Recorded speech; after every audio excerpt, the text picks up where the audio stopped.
Hey, what's up, everybody? Welcome back to DNRW. I'm your host, Rob Medina, and I thank you all very much for joining me here today because today I'm going to be reviewing the movie Missing Persons. This film, for anyone who is not aware, is written and directed by Brett Bellman. I have actually had on my show Yours So Cool with Rob Medina twice, and the second time around, which had been uploaded earlier this year. So if you have not checked out that episode, I recommend you guys do so because there's a lot of great things we get into when it comes to his filmography in the last couple of years with B-22. So one of the films that we got into here, which kind of sort of came by chance in the conversations as we started nearing the end of the episode, where he talked about this movie that he was shooting called Missing Persons. But initially, this was actually a TV show, which was called Misanthrope. It's funny because I actually heard about that TV show prior to my conversation with Brett on my show the second time around. And for some reason, it just never occurred to ask him, I'm going to say about about that TV show to see what had happened to it, because it seemed like it was really interesting that B-22 was going down the TV route. And according to the IMDb page, they only had one episode filmed. So I was curious to see what had happened. But the point is that he had said that they got a green light to finish making this movie earlier this year. And they were going to be bringing back Tom Hallam, who was one of the leads in the movie here, who I'm a very big fan of here, which I'll get into in a little bit. And then he had mentioned too that he was going to give me some credit about how I had encouraged him to go down a darker route when it came to his storytelling, because I always felt like if you ever watch Brett's movies, that he does have those dark elements to some parts of the story where you feel like you can just go further and further down that rabbit hole where shit can get kind of crazy, but he never actually went down that route. And he said that this movie was pretty much more or less that his take on going down the dark route, if you will. And it felt like that when I had mentioned that to him last year on the first time he was on my show You're So Cool, that I said I feel like you can do that and I think you should. And then he ended up taking down that advice, which I didn't really know until he brought it up to my attention during that episode.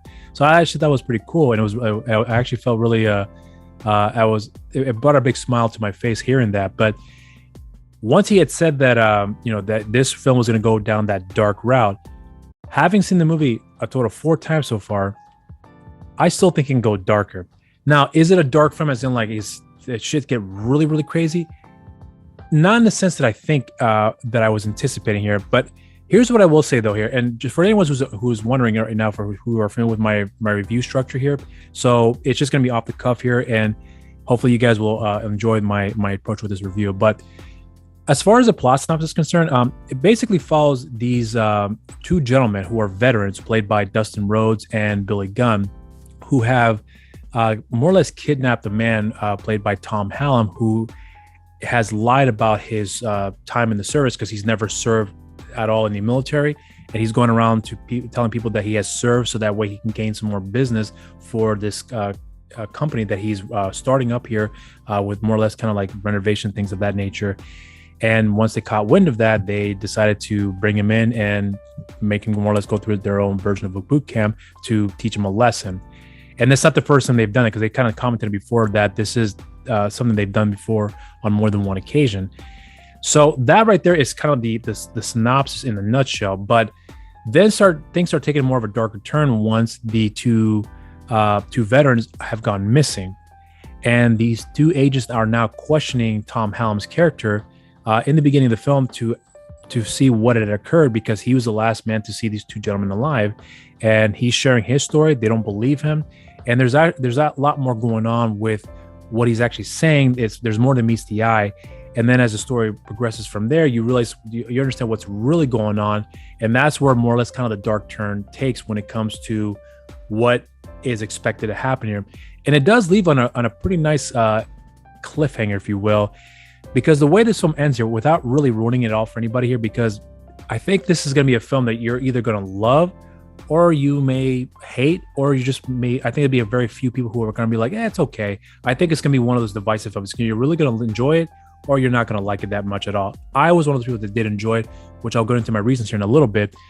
But the way this film ends, I have not gotten any confirmation from Brett or anybody else at all about this movie, but I'm wondering if there's a film that they had teased that is expected to come out next year with B-22. And if you've seen the teaser, you may know what I'm referring to here, but it's a film that's going to be coming out in 2023 And the way that they had teased that particular movie and the way that this film ends, without really warning for anybody here, leads me to believe that there's a connection between these two films here, because the way that the film ends with Missing Person had ended here, it can only go so far at that point. And however dark this turn takes when it comes to the storytelling at that point, I can only imagine it can go any further. And this sounds like to be one of B-22's most ambitious projects out there that they're going to be working on here. And just based upon that teaser alone and having watched this film. So I'm actually really excited about what's going to happen if that is the case here, because I have not gotten confirmation from Brett about this upcoming project, but I think he may know what I'm referring to here, and hopefully he can correct me if I'm wrong here. But that being said, though, I know for a fact that when I saw this movie, I knew right away that, as I said earlier, that this is going to be a film that people will like or hate. And I'm one of the people that do like it a lot. I didn't love the movie, but I did thoroughly enjoy the film. But the things that I really did enjoy about the movie, believe it or not, really does have to do with the characters. Not so much the story. The story was fine. I actually did enjoy the story, but that really wasn't the reason why I enjoyed the film. It was really the characters. Because when you get to learn more about Tom Holland's character's background, there's a lot more to his character that you come to realize that is much more complex. Tom Holland is one of these actors that, in my opinion, anything that he's in, as far as him being like a supporting or leading man in a movie, he takes that story to a whole nother level. He makes it that much better solely based off his performance here. And that's not to say that everyone else doesn't do a good job with the performance. They do, but because of him, he really does sell the story and makes you believe as far as what he's saying, as far as understanding his reasons for decisions he's making along the way.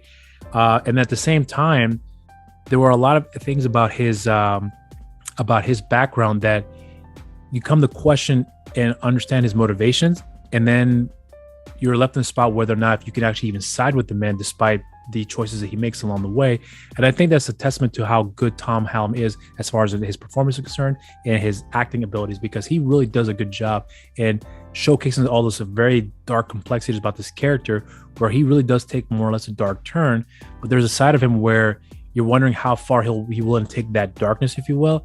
And there's a balance where he starts to realize that, where you come to understand and realize that he's not the man that you think he is, but rather he's something much more than that. And that's the beautiful thing about his performance in this movie that I thought he did a really good job in showcasing here.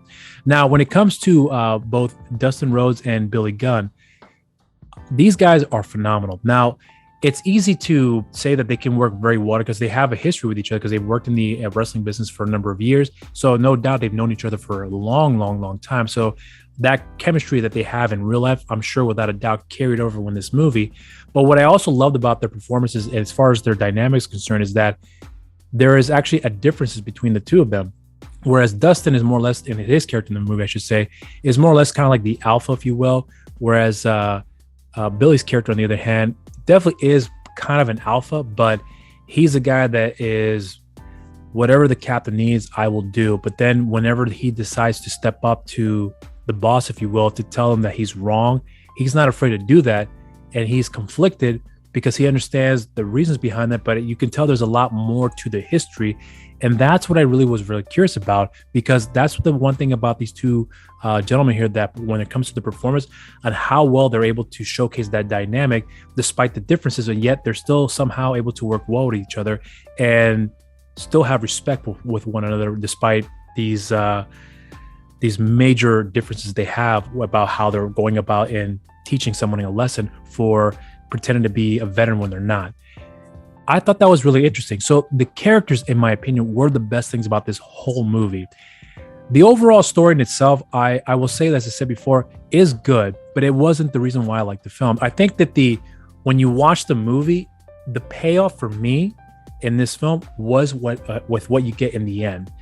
And the way this film ends here, I thought was way more interesting, because this leads to something much bigger than we can hopefully all anticipate for an upcoming film that I believe may happen. But again, I got no confirmation. But the fact of the matter is that these characters that we get in this movie were in fact the best thing about this film.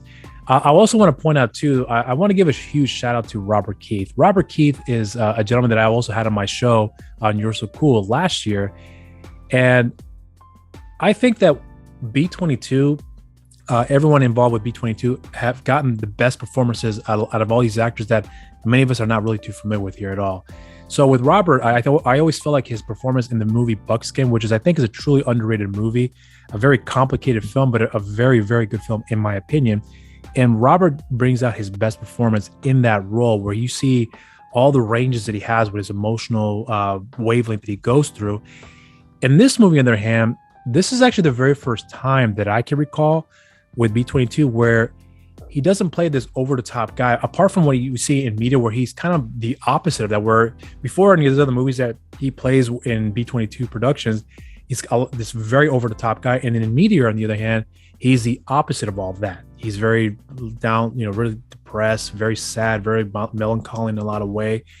And then in this movie, he's very neutral, if that makes any sense. And what I mean by that is that this is a guy in the film, without ruining what his role is, which his appearance in the movie completely caught me off guard. Like I remember when I saw him in the movie and heard his voice, I was like, holy shit, that's Robert Keith. There was a smile that came on my face because I was happy to see that he was working again with Brett and everybody else in B-22, because I am confident that he's going to do something amazing when it comes to the production. And he definitely does that in the movie. He's not in the film very much, but when he's in the movie, he definitely adds an element to the film that is very fitting to the story that pays off at the end when you get closer to the end of the film. And what he brings into that with this performance in this character here, without revealing with who he really is in the movie, it was a very wonderful and very welcome surprise as far as what he was able to do in providing this very neutral performance, but someone who is very steady, who's more or less like the buffer, the guy that is the mediator of this whole thing, if you will. And when you watch the film, you'll understand what I mean by that. There's something about that performance that he provides in this movie that really spoke to me, that I thought he did a really good job when it came to the character that he's portraying in this movie. And I could also go on with all the other actors as well too. The actress whose name escapes me right now, who plays Tom Helm's wife in this, or ex-wife rather, in the movie, I thought she was fantastic in the film. And the two agents in this movie as well were phenomenal, in my opinion. I actually liked their approach when it came to their partnership, where the one veteran agent is pretty much telling his partner that she's not really prepared for what is about to happen, and doesn't think that the way that she's approaching is a good idea, but trusts that she is very ambitious, but feels that he still wants to make sure that she is kept at bay because of what she's about to be exposed to. She's not fully prepared to deal with it because it may be overwhelming for her. That's kind of the impression that I got when it came to how his approach came to their partnership. Whereas the other agent, the female agent rather, she is definitely someone who is pretty headstrong about how she has to go about with things here, and seems like doesn't get phased by a lot until certain parts in the film, which you'll see what I referred to when you watch the movie. But I think everyone's performance in this movie it is on par, in my opinion, when it comes to what was necessary to tell this story through their performances. This to me is more like an actor's film, if that makes any sense. Now, as far as my negatives are concerned, the biggest issue that I have with this movie really was the fact that there's not a lot of time with these characters when it came to some of the more complex side of their lives, if you will. For example, like with Billy Gunn and Dustin Rhodes, that relationship that you have between those two characters, there's so much history behind these two gentlemen that I needed to see a little more of that. Not to say that with what they delivered wasn't impactful. It was impactful, but I felt like there's a lot more that I wanted to see of them. So when you have them go missing, you felt that impact. And that's what I thought was missing for me, because although I knew what the outcome was going to be, but I was hoping that there's going to be a build up to that when you see them meet their demise, that the impact of them more or less going missing, was much more impactful. And I never felt that, because I felt like there's something that was missing about those added elements that I thought was going to be added to the movie, was missing. The other thing that I wanted to point out too has to do with the relationship between Tom Helm's character and his ex-wife. That to me was the heartbeat of the story, in my opinion, because there's an element to the story about how certain decisions are made. And there's a quote in the movie, I can't remember exactly how it was, but something about it all starts with a kiss.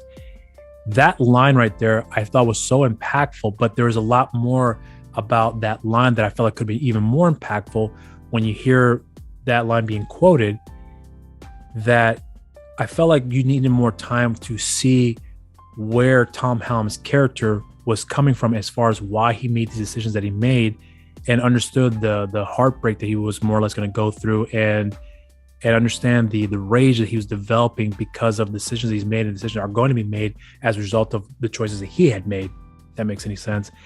So there's a lot of complexities about these characters, especially with Tom Hallam's character, that I felt like we needed more of, because there was a lot more that was there, but never was really delved into much until you get to the very end. It makes sense, but I feel like that impact about the characters lead up to the set of events that occur towards the end of the film that you're being teased here, it would have made a lot more, made much more impactful for me personally if we've got those added elements to that side of the story as well.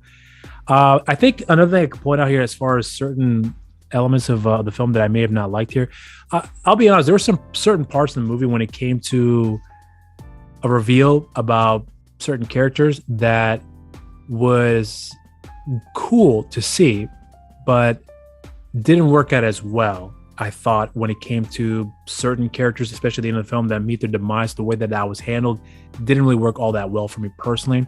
It wasn't done terribly. I wouldn't say it was done terribly. It was done okay for me personally. I think that how it was led up to that, how it was building up, it is actually really good, but the payoff didn't really do much for me personally in that respect. But as far as anything else is concerned that comes to mind right now, Billy Gunn's son Austin was in this movie. He's in the movie for like one scene, and after that, we never see him again. I honestly thought he was going to be much more impactful to the story.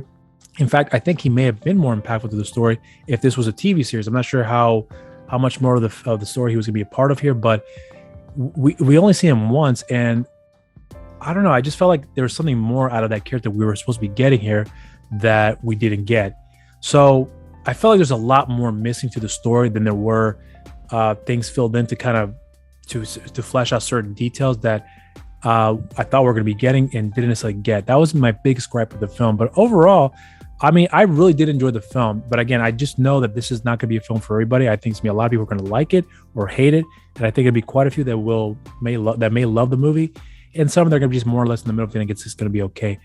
I'm one of those people that think that upon repeat viewing, there's going to be a lot more you can take away from the film, despite the flaws that I have with this movie, because I've seen the movie 4 times so far. And despite those issues that I have with the film, I still did enjoy the movie. It's definitely not my favorite of the B-22 films, but it's definitely a film that I did really enjoy, that I would go back and watch again, because there's a lot of great elements about this movie that I thoroughly did enjoy. And a lot of it does have to do with the performance in this film. So for me, I would give this movie a raise a glass. And those are my thoughts on the film. As of right now, there is no release date for the film Missing Persons. So I would recommend you all check out, or I meant to say follow B-22 Films on their social media accounts, on Instagram, Facebook, also on Twitter, which I'll make sure I have the links in the description down below where you guys to follow them on there, because I'm sure by the time the film gets closer to its release date, they'll make that announcement on their social media platforms. Also, I want to point out a few things here about B-22 Films. I am a huge fan of the production company. I am a huge fan of the writer-director Brett Bentman. And there are some things I've been privy to about what we could be expecting coming down the pipeline when it comes to these upcoming releases that they have finishing out for the remaining of the year, and some things that are coming out next year as well too. A lot of which I'm not really privy to, but the few that I was privy to, I'm really excited for, and I cannot wait for the films to come out and for myself to enjoy, for all you all to enjoy as well, because there's a lot of number of work that they've done under the B-22 banner that I think is fantastic, that I think you all will also enjoy as well too, I meant to say. And there's one film that I'm really excited to talk about that I'm going to be dropping a review for next week here on the NRW for the film that Brett had written and directed, called Andromeda. And I will say right off the bat that I think this is easily one of Brett Bentman's best written and best directed films he's done so far. Easily my top 5 now as far as the best films that's come out of B-22 Films.